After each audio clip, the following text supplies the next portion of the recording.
મારું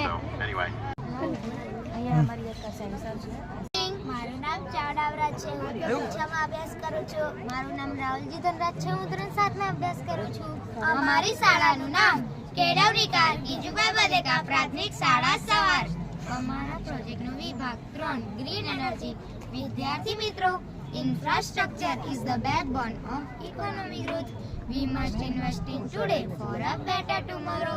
મિત્રો, આપણે સિટી વાળા એરિયામાં જ્યાં ખૂબ જ ભીડભાડ હોય છે ત્યાં આપણે ટ્રાફિક સિગ્નલ પર લાલ, પીળી અને લીલી લાઈટ તેમજ ટ્રાફિક પોલીસને પણ જોયા હશે. વિદ્યાર્થી મિત્રો, અને ટેકનોલોજીના યુગમાં આપણે આ ક્ષેત્રે પણ શા માટે પાછળ રહીએ?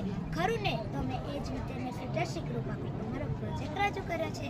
અમારા પ્રોજેક્ટનું નામ smart traffic controlling robot with solar power. હેતુ: પર્યાવરણ મિત્ર ઉર્જાનો ઉપયોગ કરી ટ્રાફિક પ્રવાહને સુવ્યવસ્થિત કરવું. સાધનો: Arduino Uno, wire, ply, circuit, switch, LED light, IR sensor, straw વગેરે. શું તમે ટ્રાફિક સિગ્નલ રોબોટ જોયો છે? હા, અમે એ જ ટ્રાફિક કંટ્રોલિંગ રોબોટની વાત કરી છે કે જે સૂર્ય ઉર્જાથી સંચાલિત રોબોટ છે, જે એક લેન્ડમાર્ક ઇન્વેન્શન છે. આ રોબોટમાં સર્કિટ ટ્રાફિકના ઘનતાને ડિટેક્ટ કરી અને ઓટોમેટિક ટ્રાફિક કંટ્રોલ કરે છે. આ ઉપરાંત ટ્રાફિકના રૂલ્સ તોડનારાનું ઓટોમેટિક ચાલાન કાપે છે અને ટ્રાફિક પ્રવાહને સુવ્યવસ્થિત કરે છે. આ રોબોટ બતાવશે કે ટેકનોલોજીએ ટ્રાફિક મેનેજમેન્ટને સ્માર્ટ બનાવી દીધું છે. તો ચાલો હવે આપણે પ્રોજેક્ટ સમજીશું. ઉપયોગિતા: ગ્રીન એનર્જીથી સંચાલિત રોબોટ છે. ઓટોમેટિક ટ્રાફિક કંટ્રોલ કરે છે. સમય અને બળતણની બચત વગેરે. આ છે તો સર, તમે અમારો પ્રોજેક્ટ જોઈ રહ્યા છો તે સૂર્ય ઉર્જાથી સંચાલિત છે, જે એક લેન્ડમાર્ક ઇન્વેન્શન છે.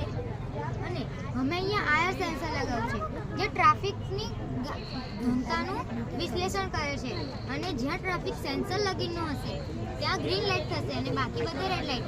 આ જે ગ્રીન લાઇટ છે, આ ટ્રાફિક સિગ્નલની ગ્રીન લાઇટ છે તે લૂપમાં ચાલે છે. પણ જ્યાં ટ્રાફિક વધારે છે ત્યાં ગ્રીન લાઇટ રહેશે અને બાકી બધે રેડ લાઇટ. જેમ કે અમે બી આ રોબોટ લગાવ્યો છે જેની અંદર કેમેરા લાગેલા છે. જેમ કે કોઈ પણ ટ્રાફિકના રૂલ્સ તોડે કે એવું કરે તો ઓટોમેટિકલી ચાલાન કાપે છે. આ રોબોટ 360 ડિગ્રી ફરે છે અને આ રોબોટ સૂર્ય ઉર્જાથી સંચાલિત છે, જેના કારણે ઇલેક્ટ્રિસિટી ઓછી વપરાય. અને અમે અહીંયા સ્ટ્રીટ લાઇટ લગાવી છે જે સવારે તો ચાલુ નહીં થાય, પણ જેમ જ અંધારું થશે તો ઓટોમેટિકલી ચાલુ થઈ જશે. અને અમે અહીંયા LED સેન્સર મૂક્યું છે જ્યાં સ્ટ્રીટ લાઇટોને પૂરા નહીં, હા, સ્ટ્રીટ લાઇટોને સંભાળે છે.